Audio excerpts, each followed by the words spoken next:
On the most expensive day of his life, my son Julian Vance handed me a gold-embossed envelope. Not a thank you note for his $250,000 wedding, but a legal eviction notice for my own home. He thought he'd secured a luxury penthouse for his new bride by throwing me to the curb. But he forgot one tiny detail buried in the fine print. His entire lifestyle depended on my signature, and I was about to sign his ruin. But don't take anyone else's word for it. This is my story.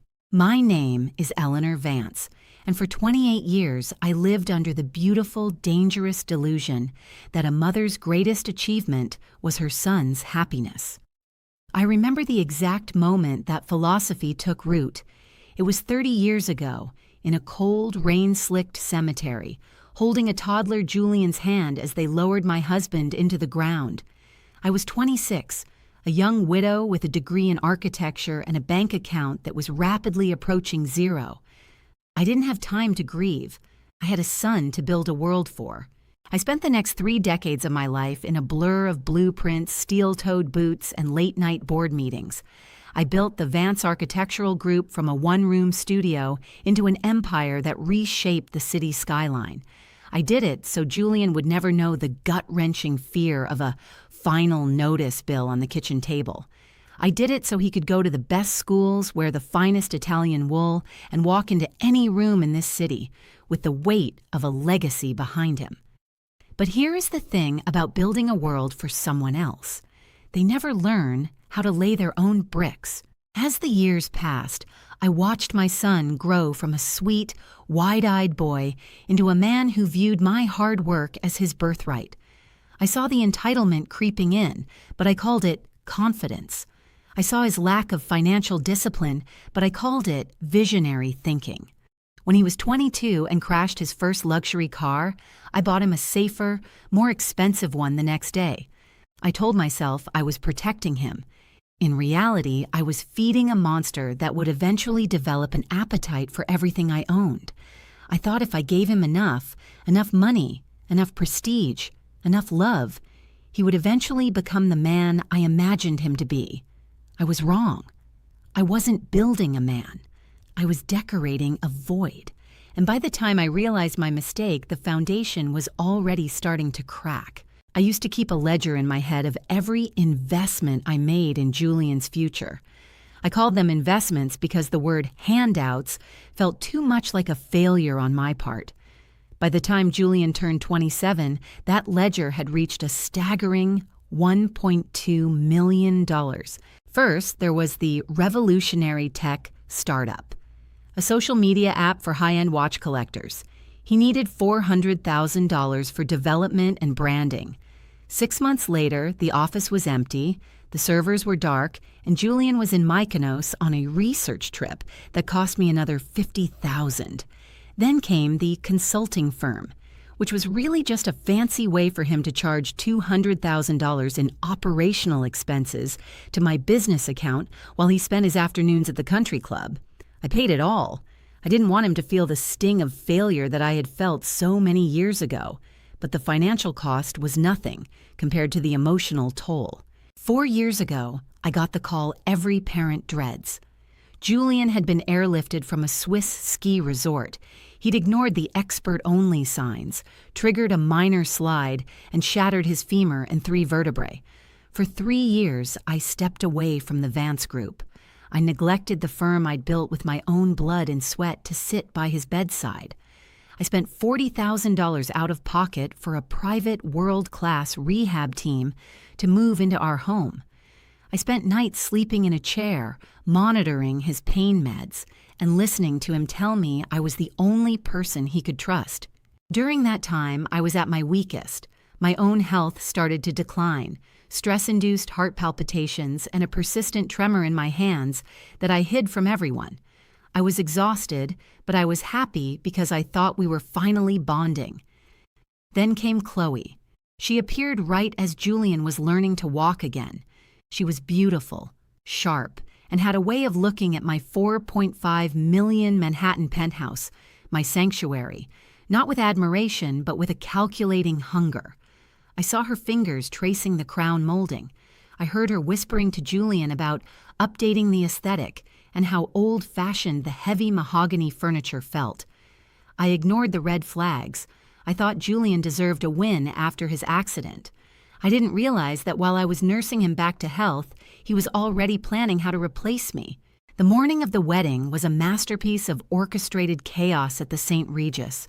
I had spent nearly $250,000 on this day. The vintage crystal, the thousands of white orchids imported from Holland, the 12-piece orchestra. I was sitting in the bridal suite, the scent of expensive hairspray and lilies thick in the air, while a stylist fussed over my silk gown. I felt a rare sense of peace. I thought, this is it. He's settled. He's happy. I've done my job. Julian walked in 10 minutes before the ceremony was set to begin. He looked striking in his $2,000 custom tuxedo, but his face was pale, his eyes darting toward the door. I reached out to straighten his bow tie, my heart swelling with maternal pride. "You look just like your father, Julian," I whispered. He didn't smile. He reached into his pocket and pulled out a gold-embossed envelope. It was thick, heavy, and bore the seal of a law firm I didn't recognize. "Mom," he said, his voice devoid of the warmth he'd used when he needed my credit card. "Chloe and I have been thinking about the future, about the Vance legacy. We need a home that reflects our position, a place with history, but a fresh start." I frowned, confused. "What are you talking about? I've already helped you look at the brownstones in Brooklyn." "No," he said, handing me the envelope. "We don't want a brownstone. We want the penthouse. It's the crown jewel of the Vance name. It's where the business started." I opened the envelope. My hand started to shake, not from the tremor I'd been hiding, but from a sudden, violent chill. It wasn't a gift. It was a 30-day notice to vacate. My son, the boy I had carried, the man I had rebuilt after his bones were shattered, was evicting me from the only home I had known for 25 years. "I've talked to Marcus," Julian continued, referring to his groomsman, a snake of a lawyer I'd never liked. "Since the penthouse was moved into the corporate trust during your restructuring 3 years ago, and I am now the named successor of the Vance brand. We've reassigned the primary residency status. It's legal, Mom. It's just business." I looked at him, truly looked at him, and I didn't see my son. I saw a stranger wearing a tuxedo I'd paid for. "You're throwing me out? To the suburban condo? Julian, I built that penthouse. Every brick, every window." "You've had your time, Eleanor," he said, and the coldness in his voice was sharper than any winter wind. "You're getting older. You're confused lately. Chloe needs a space that matches her vision. It's time for us to be the face of the family. You should be happy for us." He checked his watch, patted my shoulder as if I were a distant acquaintance, and walked out to go marry a woman who had helped him sharpen the knife he just stuck in my back. The tears stayed behind my eyelids. I didn't scream. I didn't beg. I stood there in that $8,000 silk gown, clutching that gold-embossed eviction notice, and I felt a cold, crystalline clarity settle over me. For 30 years, I had been the architect of Julian's life. Today, I decided to become the architect of his reality. I looked at the $15,000 Vera Wang dress Chloe was wearing in the next room, a dress I had paid for. I looked at the champagne waiting to be poured, and I realized that Julian's business move was based on one massive, arrogant assumption, that I was finished. He thought that because I was his mother, my love was a bottomless well he could keep poisoning without it ever running dry. He was wrong. I excused myself from the bridal party, claiming I needed a moment of prayer. Instead, I locked myself in the marble bathroom and called Arthur, my estate attorney for 35 years. Arthur had warned me a decade ago that Julian was a sinkhole for capital, but I hadn't listened then. I was listening now. "Arthur," I said, my voice as steady as a surgeon's hand, "it's time. We're activating the Morality and Conduct Clause in the 1998 Vance Trust, effective immediately." I heard Arthur take a sharp breath. He knew exactly what that meant. When my husband and I set up the trust, we included a fail-safe, a clause designed to protect the family legacy from being tarnished by heirs who lacked character. It stated that any beneficiary who engaged in grossly dishonorable conduct toward the matriarch or the family name would be stripped of all disbursements, titles, and access. "Eleanor, are you sure?" Arthur asked. "Once the wheels turn, he'll be cut off, completely." "He just served me an eviction notice for my own home on his wedding day, Arthur. He's not a Vance anymore. He's just a man who can't afford his own tuxedo. Do it. And Arthur, freeze the day of wire transfers for the St. Regis, all of them." I hung up the phone and walked out of the suite. I saw Chloe in the hallway looking at herself in a full-length mirror. She didn't even look at me. She just adjusted her veil and said, "Oh, Eleanor, make sure you don't leave any scuffs on the floors when you move out. We're having the parquet refinished in white oak." I smiled at her. A real, genuine smile. "Don't worry about the floors, Chloe. They're exactly where they belong." I didn't stop at the trust. If Julian wanted to play head of the family, he was about to find out that a title is nothing more than ink on paper if the foundation is rotten.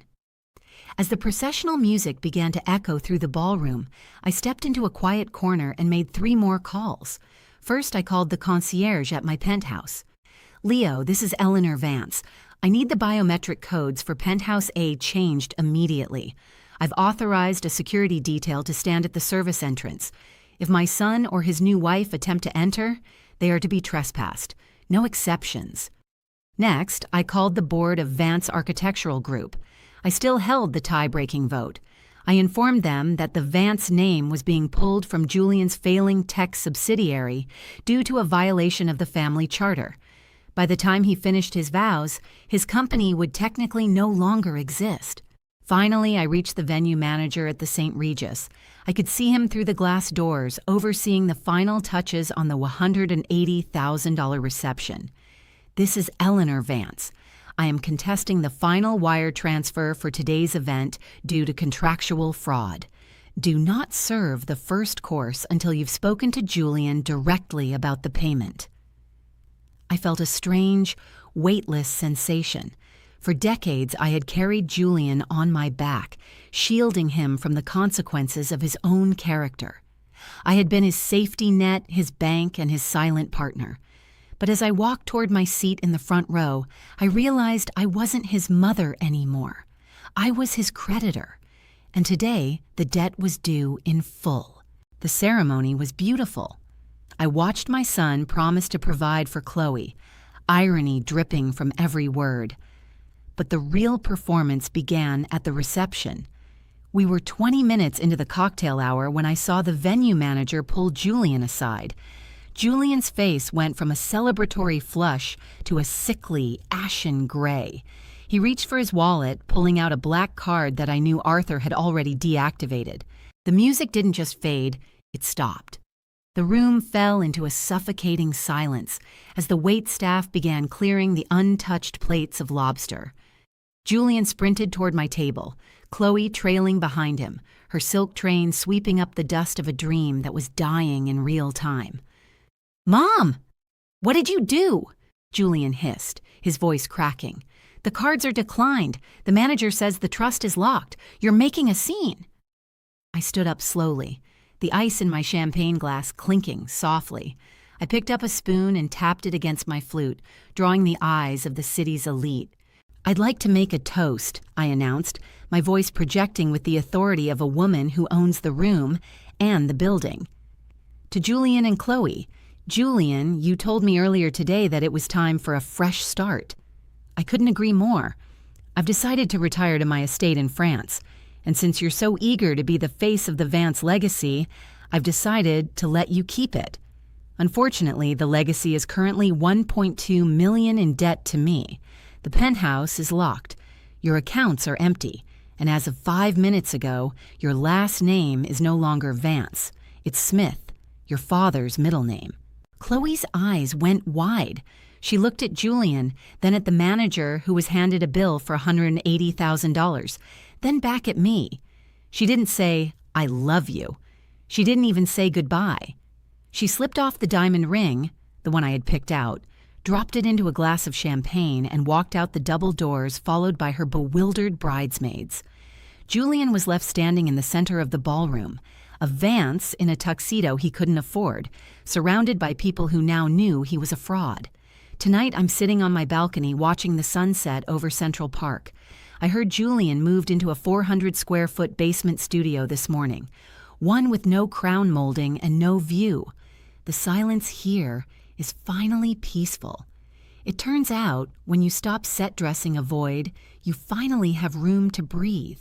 My journey is a powerful reminder that the hands that build a legacy can also be the ones to dismantle it when respect is lost. But now I want to hear from you. At what point do you think my son Julian crossed the line, or was I right to wait until the wedding day to deliver my lesson?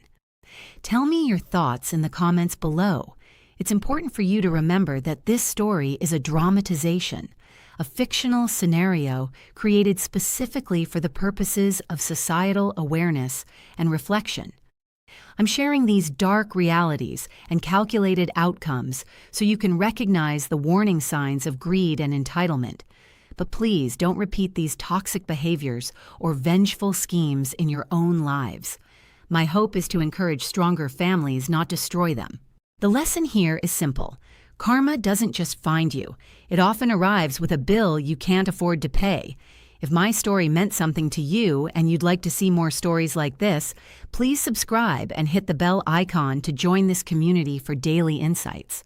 Until next time, stay grounded and stay fair. Antiti.